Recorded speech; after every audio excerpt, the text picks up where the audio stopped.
they're people.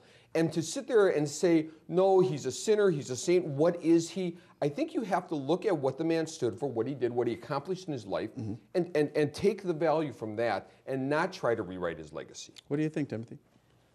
You know, for a man that was an amazing orator, I wish we, in this day and time, would hear more of what he was saying. This was not a man simply of peace, and we have painted him into a quiet corner. Saying that he had flaws? No, what I'm saying is that if we listen more directly to what he's saying, he was very radical. He was really suggesting activism in terms of civil disobedience to create change. And today we take his legacy and we create it to argue against the war in Iraq. We argue against certain poverty issues, but this gentleman did not just argue against certain problems in society. He really worked towards creating change, and when he created change, it caused civil unrest in this community. Does civil unrest happen without acting radical, Chris? Yes. You don't have to be a radical. Look at the differences that there is. There was the Black Panthers back then, and there was Martin Luther King. There was a completely different ideological way of going about making change. Dr. King, and I was very fortunate. I went to school in Atlanta. I visited his museum. I've read some of his documentation back when I was living there. He was a man. He was a man for that time, for the people that were there that wanted to see things change. Every man is not perfect. I'm one of those. I'm not perfect. But he was there at the right time for the right cause with the right message. You don't need to have a radical approach to make change. See, I don't know if that's true. I mean, because we can say the same thing about George Washington, Abraham Lincoln. We can say that about all our great leaders. It can be said for every great leader that was out there. They had to be radical to institute change. Tell me one that has not. What defines radical? Because I don't think Dr. Going against King the social norms. any less radical than the Black Panthers. I think he created a greater stir than the Black Panthers. I think his comments, his words, sunk into the hearts of men and women all across this country. Of any race. Of any race. And that's what made him dangerous. And if you listen to his speeches today, they sound just as contemporary as they were back then.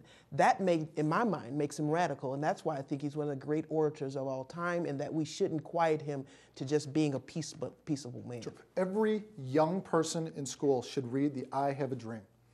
Everybody should read that. Listen to the words of that you're speaking, that man spoke. It is the most incredible speech to this day that I've ever read in my life. And I read it every once in a while just because of whatever complex in my life is going on.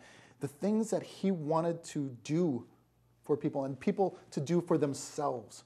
You know, they talk about John F. Kennedy and you know, what can I do for my country? Look at what Martin Luther King wanted to do for people and people in general and his people and his people in general. You got the last comments on this, Rich, relatively quickly. Well, the other thing that disturbs me about this is that his family is talking about that maybe his death was orchestrated by a greater event and it wasn't an individual working alone. This is another indication of where we have a hero and we don't like to think that he could be brought low by one individual. One seemingly meaningless individual could bring a great man low. That's what happened with Kennedy. That's what happened with Martin Luther. And then we like to say, well, it must have been some big conspiracy. There must have been something else. Martin Luther was a great man. Unfortunately, he was struck down before his time. He could have done much more had he been around, and we certainly needed him. And we're going to move on to our closing comments. Please, Timothy. The 2008 presidential campaign promises to be an exciting one. Ironically, however, Barack Obama is not the first African-American presidential candidate. However, he might be the first one taken seriously.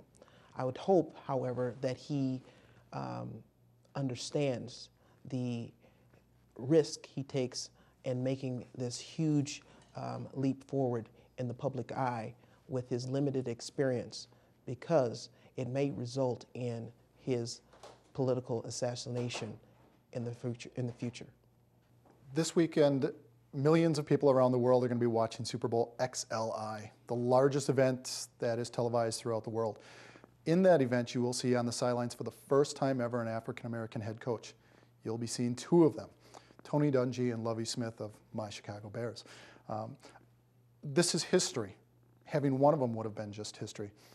It'll be interesting to see, as Tony Dungy stated in one of his press conferences, when will they stop looking at the color of my skin and start looking at what my teams can do? And we look at that as Americans. When will we stop looking at each other in regards to the colors of anybody's skin and start looking at what anybody can do in regards to this world? The recent violence at Bradley Tech is disturbing on many levels, particularly when you consider the amount of money that the city of Milwaukee, the philanthropic community, and the business community have sunk into that facility to try to make it a state-of-the-art facility so that it can provide quality education to students. I don't think we should let the violence that's happened there overshadow the fact that there has been some improvement. Bradley Tech has shown better graduation rates, better attendance rates than the other MPS schools. And although they still have a long ways to go, they are on the right path. I hope this violence isn't an indication that we're reaching some kind of tipping point where the bloom is off the rose. The students perhaps were better behaved because they were in a new building, everything was new, everything was fresh, and now they're falling into old ways. I hope we're not seeing that. I hope Bradley Tech can continue along the path it's been going. And my comments are on the Oscars, of course. I tell you, listening to Chris's comments and what have you, remember, America has gone through, and I'm going to say it, America has gone through 400 years of enslavement. It's only been 50 years since the civil rights movement has moved on. And a lot of people may make that comment that, the Oscars is the Oscars, and we're glad that there's diversity at the Oscars, but people do good jobs, and so they should be rewarded for it. The fact of the matter is that America is America, and we still have problems with race in this community. So when we see a person of color excel, we're proud to see that person of color excel. I believe that I'll be a very, very old man, probably looking at my great-great-grandchildren until we don't have to look at race in any particular circumstance. And I pray that one day that we will, my great-great-grandchildren will see that. But for right now, 50 years after the civil rights movement, we still need a lot of work. That's indeed my note to you. I'd like to thank my guests for being on the program here today. Join us next time as we look at diversity all over the world. That's next time on Focus on Diversity. God bless you, and you have a great day.